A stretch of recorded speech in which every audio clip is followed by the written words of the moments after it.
Welcome to Career Tours. This week, Dealing with Difficult Bosses, Chapter 3, Flavour of the Month. The questions this cast answers are: what do I say when my boss introduces something new? How do I act when my boss introduces something new? And when should I adopt my boss's ideas? Folks, if you want to avoid difficult bosses, one of the ways you can do that is become a boss yourself. Attend an EMC, Effective Manager Conference. We'll teach you one-on-ones, feedback, coaching, and delegation, how to roll out all the tools. And we'll teach you that with good discipline and caring about people and setting high standards, you can banish having to ever deal with difficult bosses. It's possible that a director would be a bad boss, but it's a lot less likely than first-time managers. So the way you reduce your chances of getting a really bad boss is to get promoted. Because the higher you go, less chances there are bad bosses. Hope to see you at a future Effective Manager Conference. This podcast is especially for all of the people whose bosses read the business magazines and the books and all of the things. I went to Barnes & Noble at the weekend and there was dozens of new books to buy, business books, and every one of them's got a new idea. And this is for those of you who have a boss who reads them all and wants to implement every single one of them immediately, regardless of what last week we were doing. This week we're on to something new because we read it in a book or we heard it from someone or something. So someone who has a boss who changes their mind frequently or wants to introduce new things frequently. And what we call those people, and some people call their bosses, are flavour of the month. In other words, next month there'll be a new flavour. And they introduce those things because they're popular and fashionable, not because they necessarily think that they will be a long-term fix for a problem or a long-term improvement. And for those of us who are not that way inclined, it's destabilizing, it's disconcerting. It feels like the sands are shifting under you. But your boss isn't likely to change. Your comfort level might not change. So we're not going to try and change your boss. That's just too hard. And so we're going to suggest some things that you can do instead. If you were listening and thought we were going to give you guidance on how to change your boss, you should probably listen to a few more Career Tours I thought you should say, you can hang up now because we're not going to. Well, yeah, that too. But you should know by now that's never going to be what we suggest. No. Yeah, great. Okay, so our outline for today is: don't complain about the pace of change. Don't automatically dismiss the idea, and be positive, even when you don't want to be. So the first one is don't complain about the pace of change. And what we're saying is, do not tell your boss that you believe the pace of change is too much for you or for the team, the company, or even the customers. Sometimes that's a clever one, right? Mm-hmm. Like, I can handle this change. Yeah. I'm supporting the customers. I'm fine with it, but someone's got to be, the customer advocate here. And no, don't tell your boss that you believe this is another flavor of the month idea. That won't come across well. And it's not just about not telling your boss. Don't say that to your colleagues either. The solution to excessive change is not complaining behind your boss's back. And if it were, if that were the solution, yeah, the world would be a very different place. You might not be right. And we're going to talk about that in a second. It could be that it's just your tolerance for change and their tolerance is mismatched. So you could not be right. It could be that you react negatively before you've taken a step back and assessed the situation. And if you act rashly, if you act in the moment, there could be a negative outcome for you in the overall scheme of things. I mean, one way to get over the fact that you don't like the pace of change in a team, one solution for your boss is just to fire you. Then it doesn't matter to him how fast you want to go because you're not there anymore. And we don't want that outcome for you. We want to, just think about this for a little while and just learn, maybe decide that you're going to deal with it. differently. Absolutely. Because you may be the type of person who is just averse to change. And if you are change averse, then it's very possible that you are overestimating the frequency, the scope, or even the effectiveness of the change that's happening. Some of us love change. We'll change our workflows just because this particular month has an R in it. Like, we don't need a lot to be the impetus or the catalyst for change. But others prefer stability, predictability, a rhythm, a routine, right? A drumbeat for everything to stay the same for as long as possible. Those of us that are wired that way are likely to see smaller changes as consequential, as happening, way more frequently than they actually are. And before we react, we want to make sure that our perception matches reality and that our definition of reasonable is just that. And it's not just, it occurs to me, it's not in the show notes, but it occurs to me now, it's not just those people who are more sensitive to change because they are change averse, but it's also everybody in some respects. Anybody who's ever said, how is it June the 10th today? How did that happen? Our perception of time is warped. Absolutely. I am really not sure how it's halfway through 2022. Although I keep thinking it's 2023. So there you go. My perception of time is completely warped. But there might be something that's happened 5 times between January and now that's like once a month. Or there might be something that's only happened once between January and now, and that's only once every 6 months. But my perception of that time is completely screwed. And so actually going back and looking at that we're going to talk about in a minute, actually going back and looking at the calendar and seeing, okay, how many months has it been is probably going to be a surprise to you, whether you're change averse or not. And if anyone listening is wondering how could there be a big disconnect between my perception of change and my boss's perception of change, or really any two people and their perception of change or time or frequency. And I just thought of this as you said that, Wendy. I can't count the number of times I've been talking to someone and said, oh man, this day is just flying by, isn't it? And they've said, oh, it feels to me like this day is never ending. Yes. It's just going for, it just takes forever. And vice versa. I've said to people, gosh, this day is just dragging. And they're like, for me, it's flying by, right? Because of perception and everything is in the eye of the beholder. And I think getting back to, what we're talking about here is it's difficult to say what the right amount of change is, right? Because it depends on a lot of other factors. Some of that is perception. Some of it depends on the team. Some of it depends on the company, the industry, the boss, the customer, the financial circumstances, the time of year, the economy, the cycle, right? The seasons that we go through. So all of that stuff. But there are some things that are easy questions to ask yourself, right? When change comes up. So some things to consider. When was the last time your boss introduced something new? Yeah. And that means actually going and looking on the calendar and, even if I'm sure you didn't write it down, but roughly, like, oh, it was just after that big meeting or whatever. You can work it out to the nearest week. Or you can go back to your email, right? And say, we got an email that kicked off this new project. So clearly, if I go back to that email, I find that I can, subtract 2 weeks was when it was introduced, so on. You can figure that out. Yeah.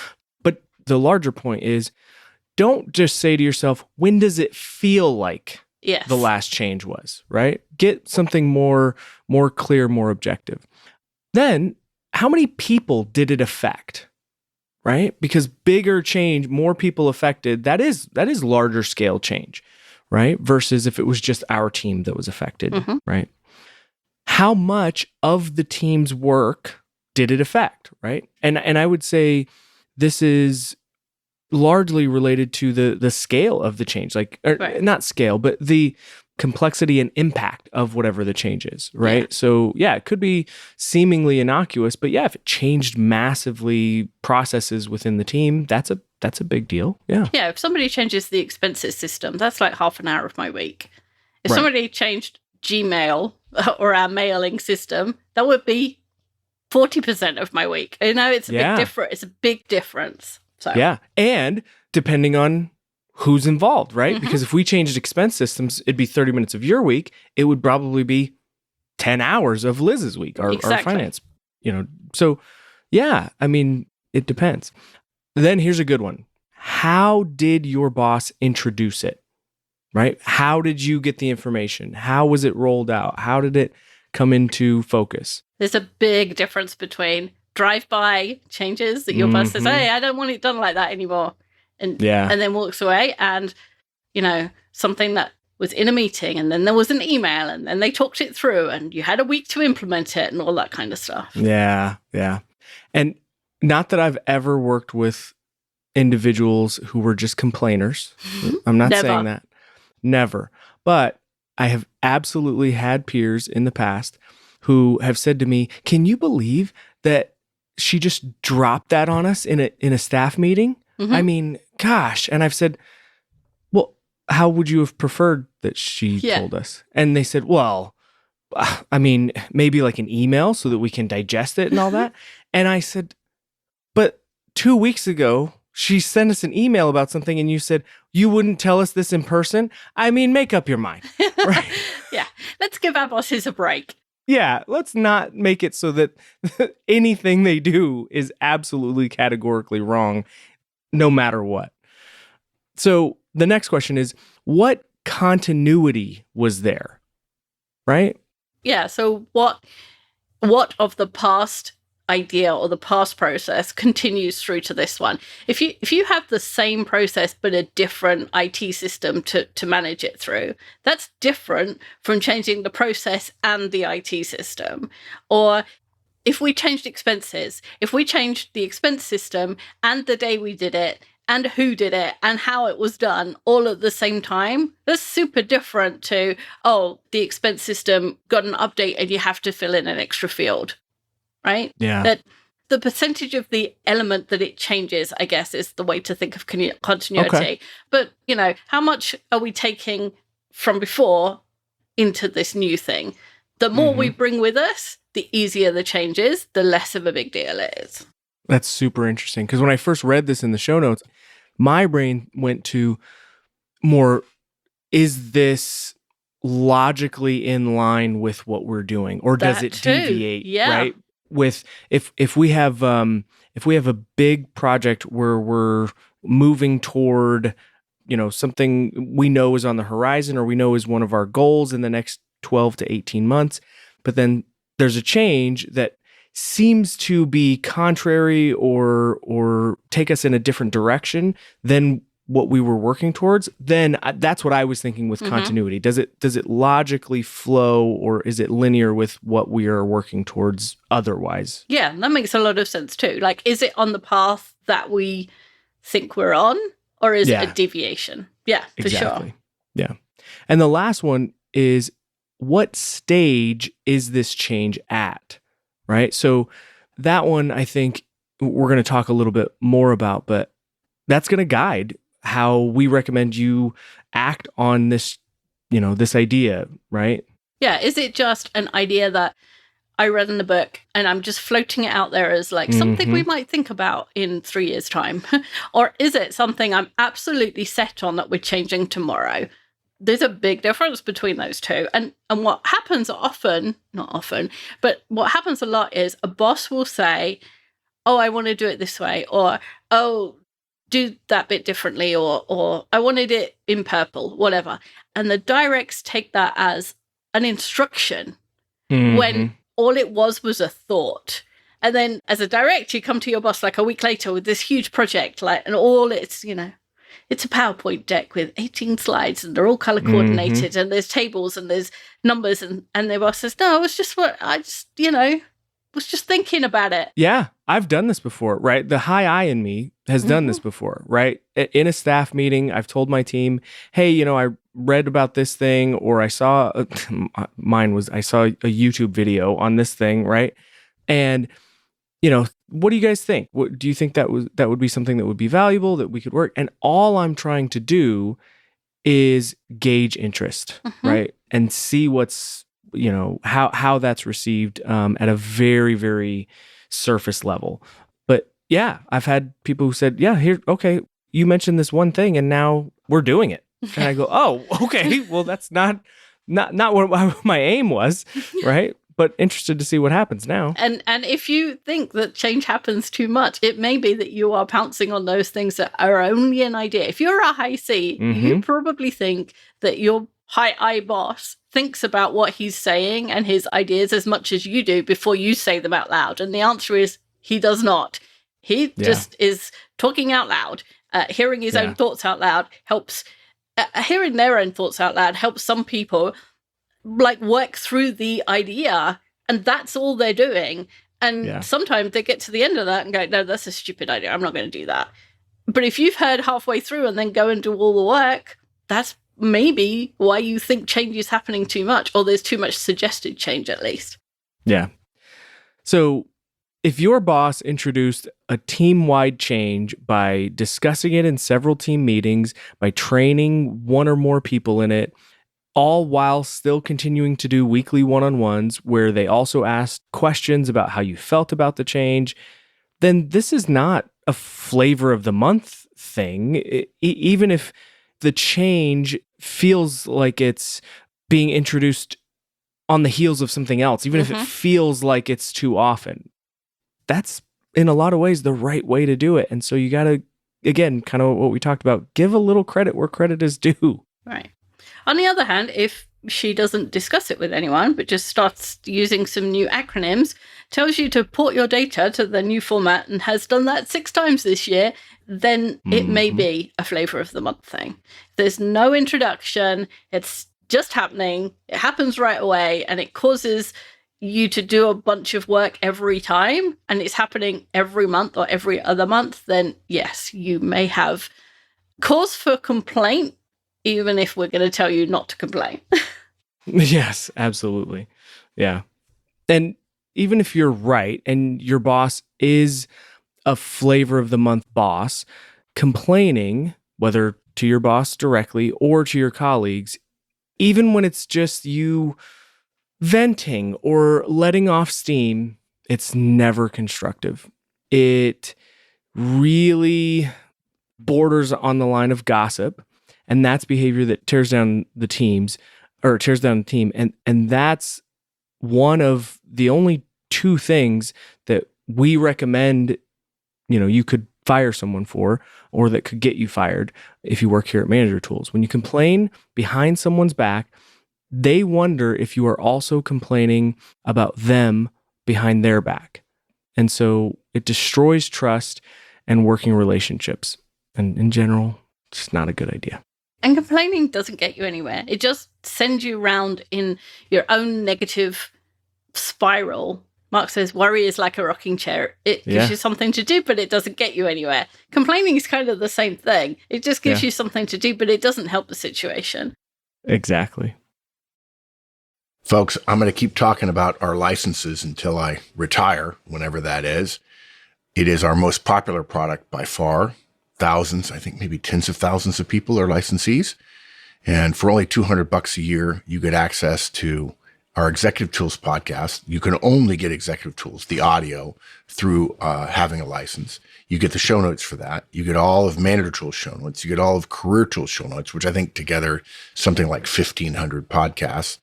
You also get the interviewing series, which if you're dealing with a difficult boss, you might need. That'll teach you how to be interviewed. I think there's a total of nearly 70 casts in it, 20 of which are behind the paywall. It's tough having a difficult boss. And the better you are in your career, the better your relationship is, the more likely you're going to find a way around or over or under or through him or her. So come to the website, become a licensee. Next, don't automatically dismiss the idea.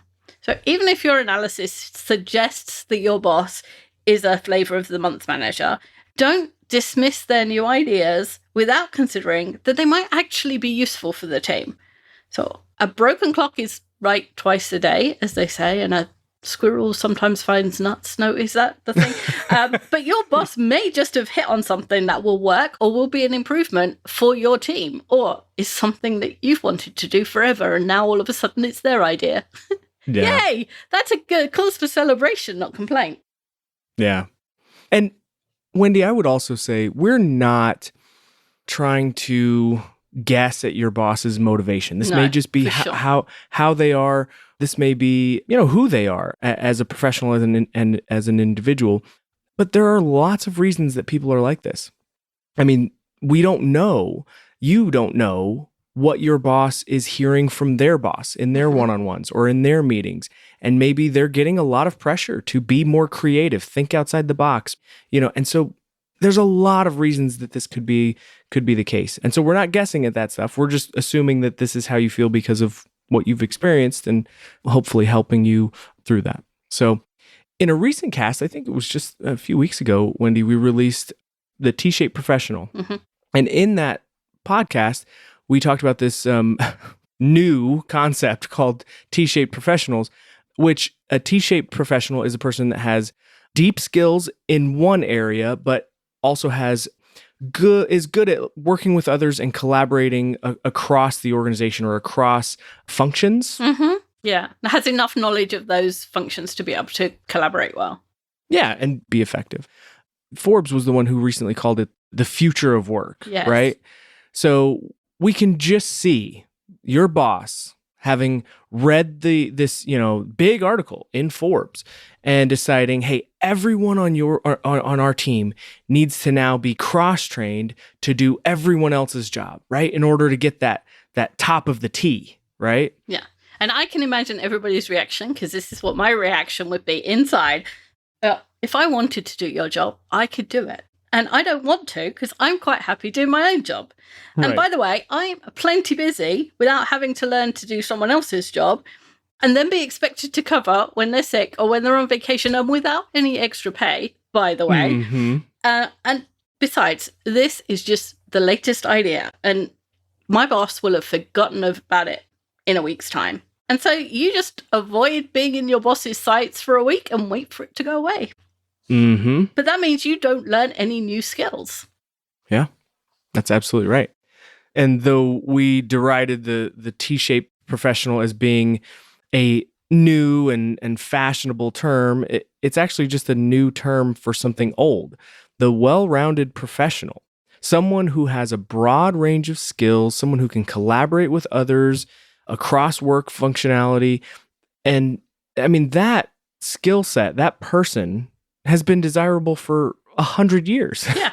Whether it's the flavor of the month or not, this new latest idea from your boss is one that you could benefit from.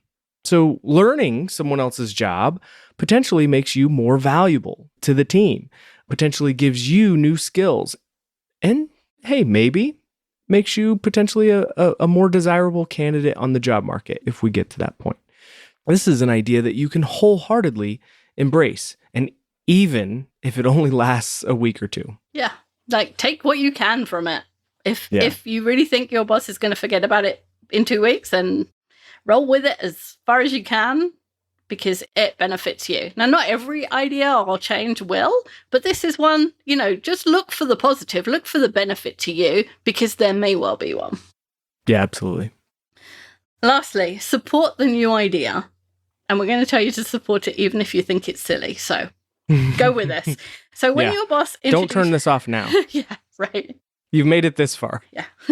When your boss introduces something new, support it, which means saying positive things out loud when people can hear you.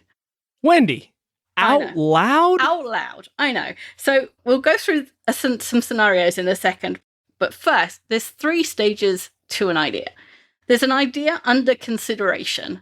That's the one where your boss comes in and says, hey, I read this thing about T-shaped professionals. Should we do it? There's an idea under discussion, which means we're in a staff meeting and we're having a 10-minute thing of like, when would this work for us? And then there's an idea that's being implemented, which is when there's, actual project meetings, or you're expected to do the change and you're working the new way and it's happening whether you like it or not. Yeah. I know we're about to go through each one of these, but I love this breakdown of ideas in different stages. I think this is going to be one of those casts that people go back to reference and be like, where was that idea, that thing about the different ideas in different stages? This is really, really good. So let's talk about the 3 different stages, right? So ideas under construction. These are the kind of embryonic ideas that come from sidelines in meetings, tangents, or brainstorms, right? There's usually only a 2 or 3 word description, right? It's a short thing. It's like, we could use a flag on the user account. Simple as that. That's all we know. Or what if we opened up the market in China? Mm-hmm. It's just a very simple idea. An idea that's at that stage would take a lot of thinking through before you could even have a purposeful discussion around it. And these are easy to support because there's nothing in supporting them that means that it's actually going to be done. It just moves it from this stage to the next stage. So I can see why you think that's valuable to us or our team. You can say that and mean, I can see useful applications in other teams or other companies and not ours, but that doesn't mean you can't say it. Yeah. I'm excited about giving it a try. Oh, yeah. Can I just emphasize one quick point here? We've done this before about how you say things. Oh, yes. Right? So I just want to go back and reiterate what Wendy said when she said, I can see why you think that's valuable to us.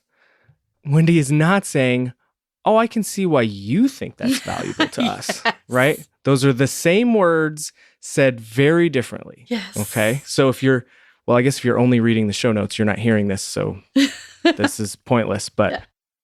I had a conversation with Paul this week and I was in a meeting with him. The meeting ended. And what I wanted to say was, thank you for supporting me in that meeting, because he did. And I realized if I texted that to him, it would sound like, thank you for supporting me in that meeting, like completely sarcastic. Sarcastic.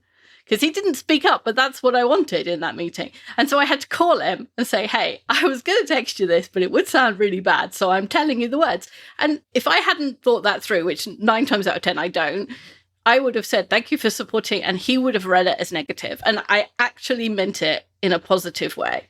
So you have to be careful with these words and the way you say them and not writing them down, but saying them out loud verbally if they can be read 2 ways. Great point. Where did we get to? I'm keen to see the team try new things and see what makes us better. Or I hadn't thought of that. Thanks for sharing it. Thanks for sharing it is, it doesn't even say it's a good idea. It says, thank you for sharing the idea with me. Yeah. So they're not disingenuous, any of these. You can say them and genuinely mean them. Yeah. And the best part is, well, maybe not the best part for everyone. The best part for me at this point would be, there's no work yet. No. This isn't me signing up for work. I'm not signing my team up for work, right? I'm just saying, hey, yeah, good idea. Thanks for sharing, right? Like, oh, interesting thought. Yeah. Yeah. So if your boss's idea is in this stage, offer to help them work through the next stage. And it's a supportive act. And it gives you the opportunity to influence the way that this gets potentially implemented. And that is very helpful, right? Especially if you think this idea is maybe not the best and could be better. You getting a chance to kind of help guide its implementation definitely would be beneficial. So the next stage is ideas under discussion. And so this is the stage where you actually think through all of the elements that go into making a decision to proceed. So again, we're not deciding we're going to do this project or we're going to make this change. We're thinking about all of the elements and gathering data before we make that decision. So things like time and cost and level of effort and effectiveness and the effect on other teams and the effect on customers. Those things, and if you have a flavor of the month boss, it's probable that they're not thinking about any of those things. That doesn't mean you can't get them into this stage by being the author of the supporter of the idea. Means that, oh, yes, boss, I love that idea. And let me help you because we need to consider the level of effort on this team. Yeah. That's a much better place to be than your boss just deciding. And in this stage, you are trying to answer the question, should we do this? And you can support both the upsides and express your concerns about the downsides because no decision has been made yet. And when you hear that people should be able to give input and give feedback to their boss, this stage of ideas is what they're talking about. They are not talking about feedback in the manager tools term to your boss. They're talking about being able to discuss an idea, talk about the pros and cons before it's decided. Yeah, absolutely. And I do think that all too often it can be tempting to jump right to implementation, which, I mean, goodness, imagine your boss just coming up with an idea and then you saying, well, how would we do that?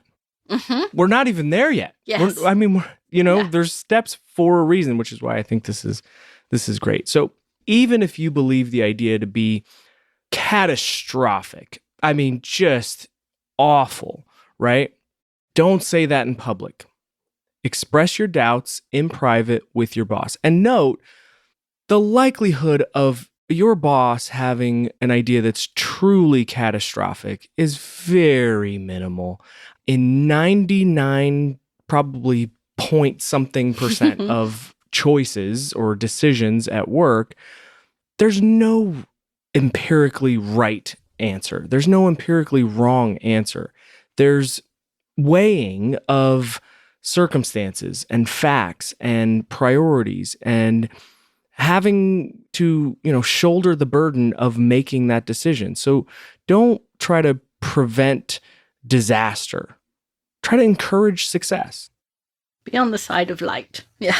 Exactly. And if the idea is unethical or immoral, then yes, you should do something about that and you should say no. Absolutely. Yeah. But it so rarely is. Oh, yeah. Absolutely. So the last stage is the idea being implemented. So your boss, someone else, has weighed up all the issues, maybe satisfactorily to you, maybe not, and decided this is the way forward. And at this point, you murder the unchosen alternative and you line up behind that idea.